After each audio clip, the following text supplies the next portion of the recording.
drama niyo ni Sam.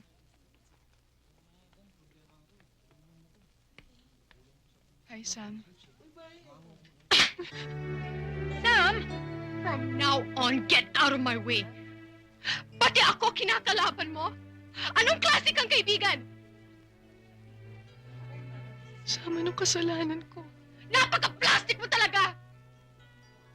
Hindi na pwede sa akin ang pandemya effect mo, ah! Nabuking ka na, humihirit ka pa! Tigilan mo nga ako! Sam, sandali. Sumusobra ka naman yata. Ano bang problema? Ano man ang mali niya, mali ang saktan mo si Vanji! Huwag kayong mag-alam dito! Dahil alam ko, tama ako! Ito! Hindi bagay sa'yo to! Dahil kahit ano pang isagin mo dyan sa katawan mo, mahirap ka pa rin! Akala mo pa papatulang ka ng daddy ko? Ang kapal na mukha mo! Teka, pag-usapan natin to. Sige, kung gusto niyong kumapti sa kanya, bahala kayo. Pero tandaan mo to. From now on, Vanji, I don't want to have anything to do with you anymore. Teka muna! Depensa!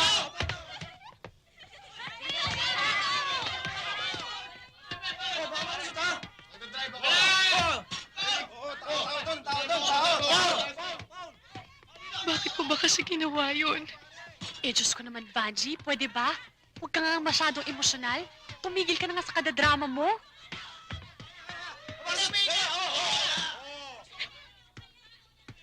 Pati tuloy si Sam nagalit sa akin. Uy, Loka, umamin ka?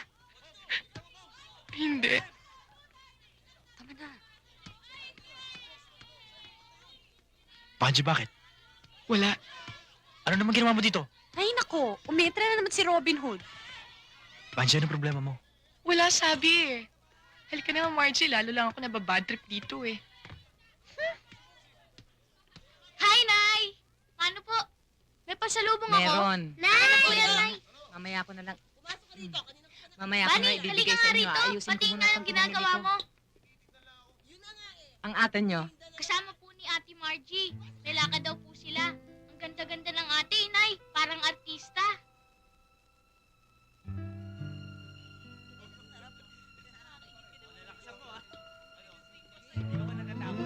Bye!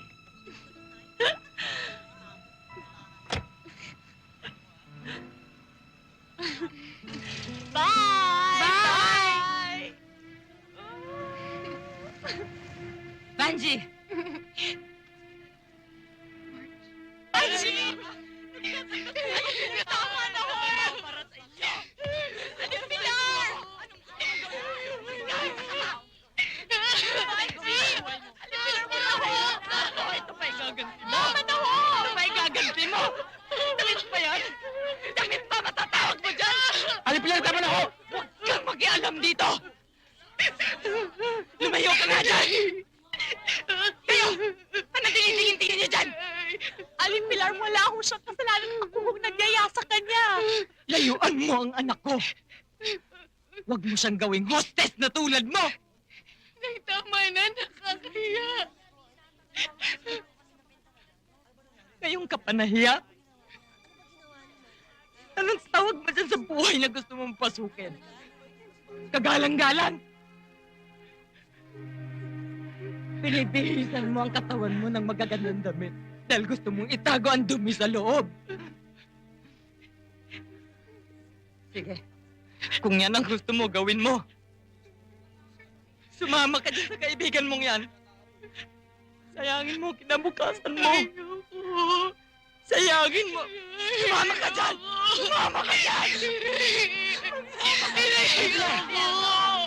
Walang yakay! Tama na ho! Tama na! Aling Pilar, wala akong siyang kasalanan. Kasalanan mo ito eh.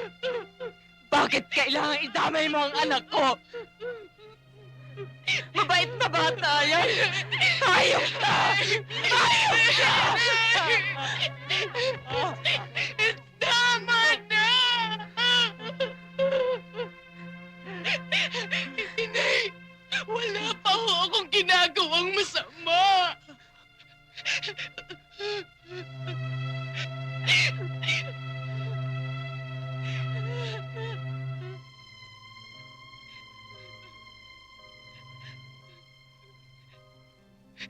Noon, malakas din ang loob ko.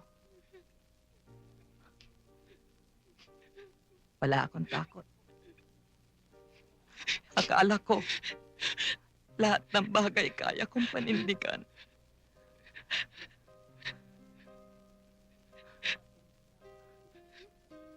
Narating ko na ang hindi mo pa nararating, Banji. Kaya alam ko,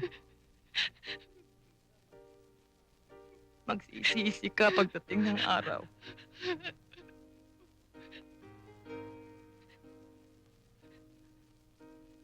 Buhay ko to. Gagawin ko kung anong gusto kong gawin.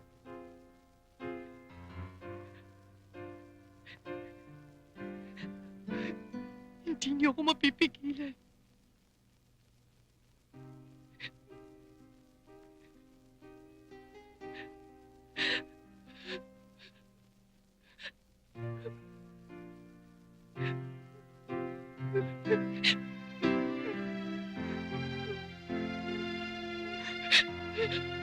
Anak, wag.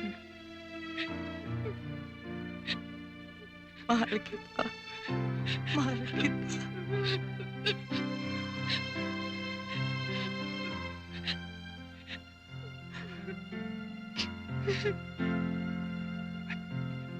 Inay!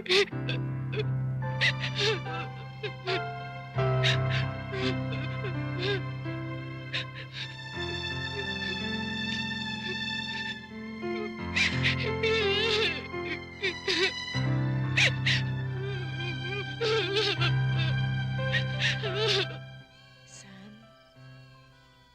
alam kong masama ang loob mo. Pero sana, intindihin mo ako. Ano man ang nararamdaman mong galit, he is still your father. I know he was wrong when he slapped you. Pero Sam, sampa lang yun. Just learn how to forgive. Sam, alam mo, nagalit din ako sa daddy ko dati. When he abandoned me. Pero later on, I realized na mahal ko rin pala siya. But it was too late. Hindi ko malang nasabi sa kanya. Swerte mo nga eh. Kasi, pag uwi mo sa bahay, sigurado ka na nandun ang daddy mo. Naghihintay sa'yo. Sam, don't waste this chance.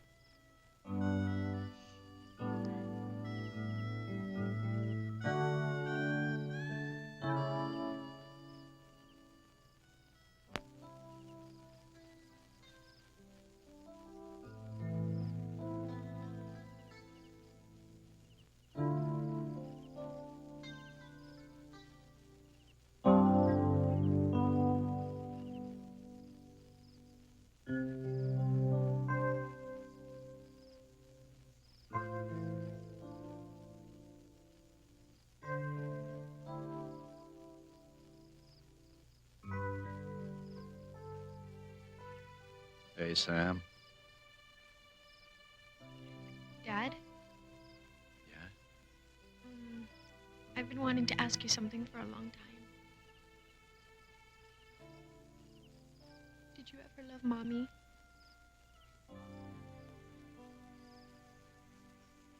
I never stopped. Hanggang ngayon, mahal na mahal ko pa rin siya.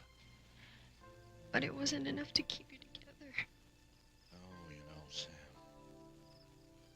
Sometimes life is like that. It takes a lot more courage to let go of someone you love. Nagsisisi ka ba sa nangyari sa inyo? No. You know, like in our case, kung hindi kami naghiwalay, baka pati yung konti pang natitirang pagmamahal at saka respeto namin sa isa't isa, baka pati yun nawala, and that would have been more painful.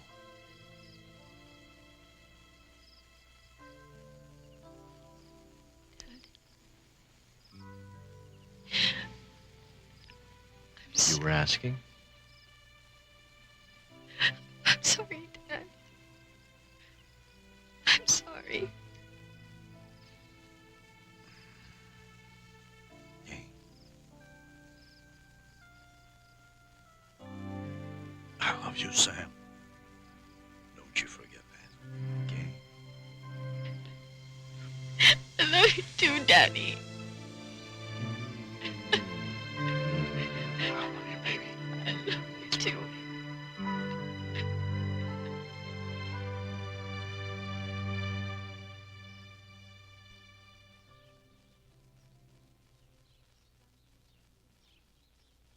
Vanji, magkaibigan tayo. Every time na kailangan mo ang tulong ko, sinong sumasalo sa'yo? Hindi ba ako? Paano mo nagawa sa akin yun? Dahil naiinggit ako sa inyo. Lalo na sa iyo, Sam. Nasa sayo na ang lahat. Pera, kotse, magagandang damit, boyfriend, and everybody likes you. Eh ako, akala mo ba madali para sa akin ang mapabarkada sa inyo? Ang hirap, Sam. Ang hirap. Vanji, you're wrong.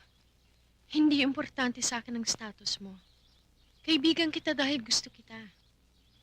Gusto ko lang parati tayong magkasama dahil masaya. Vanji, mahal kita. Kaya masakit yung ginawa mo sa akin.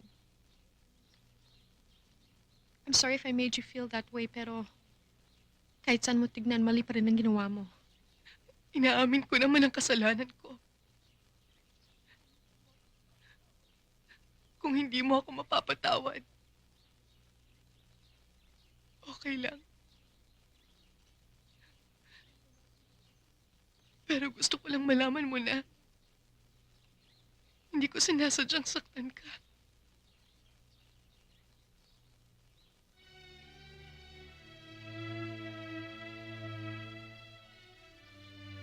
Angie? I still don't agree with you. But I think I can learn how to understand. I still want you to be my friend.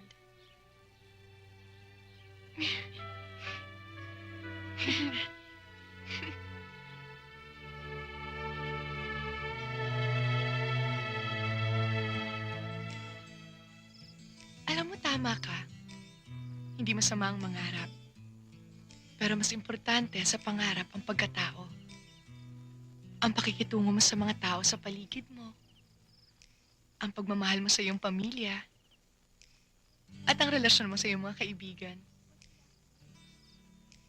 Masaya ako ngayon dahil mas nakilala ko na ang sarili ko. Ibig sabihin, mas mabibigyan ko na ng direksyon ng buhay ko ngayon. Ang sarap ng feeling. Parang ngayon lang ako nakahinga ng maluwag. Ibig mong sabihin okay na sa itong lugar natin? My gosh, hindi pa rin. Gusto ko pa rin makaalis. Gusto ko pa rin yumaman at sumikat. Pero, tanggap ko na, habang hindi pa ako umaasenso, kailangan matutunan kong makontento sa kung anong meron ako. Alam mo, may naaalala ako. Ano yun? Ganyan-ganyan ka na mga bata pa tayo. Magang kang kausap, parati ka nakangiti. Diba? At palagi ako nagpapalibre sa inyo ng hopya at soft drinks dyan sa tindahan, sa kanto. At parati mong ginagawang passes para makalibre ka sa beauty shop. At palagi ako nagtatago sa nanay ko kapag inuutusan niya ako. At palagi mong pinagbubuhat ng balde pag naglalaba ka. At, palagi kitang kinakausap tungkol sa simpleng pangarap ko sa buhay. At lagi kong pinakikinggan dahil mahal kita. Hmm? Totoo ba yan? Baka tayo maniwala? Ha?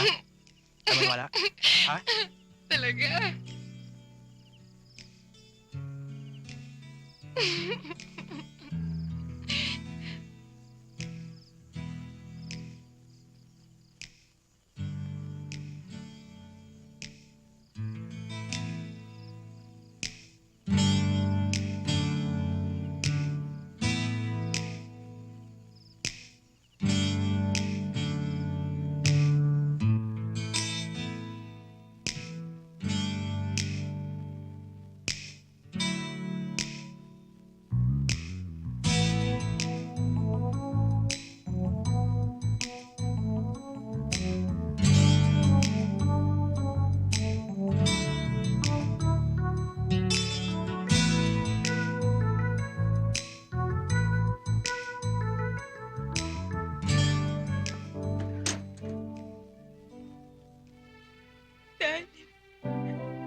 Dad?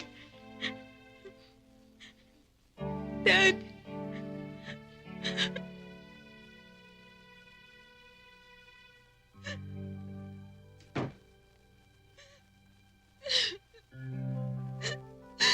Naglalaro lang sila ni Gemma.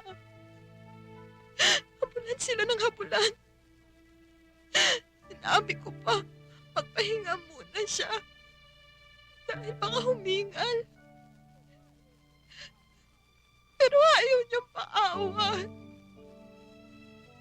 Miss na daw niya ang anak niya.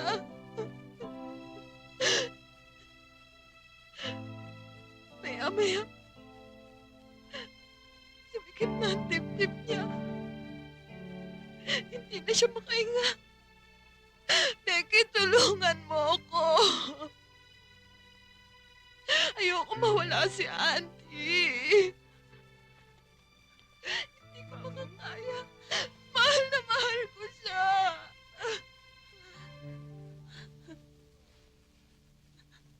Mommy, Joey, ilabas mo kapatid ko. Sino siya?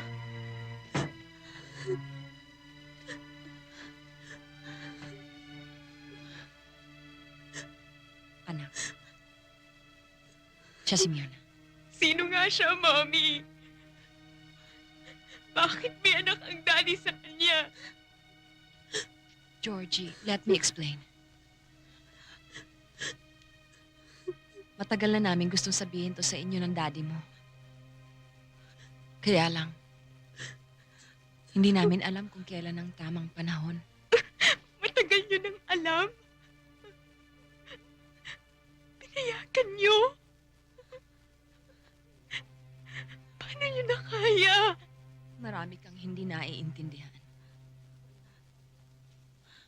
Walang nagbabago sa pagtingin namin sa inyo ng daddy mo. Mga anak namin kayo. Kung mahal ka ng daddy, hindi niya gagawin sa inyo to. Mahal na mahal ni Auntie si Becky. Huwag kang makialam. Kapit ka lang ng daddy ko.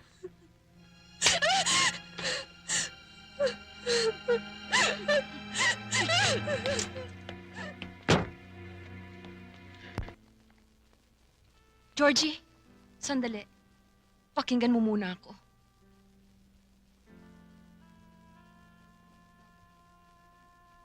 Nagkamali ang daddy mo. Nagmahal siya ng iba.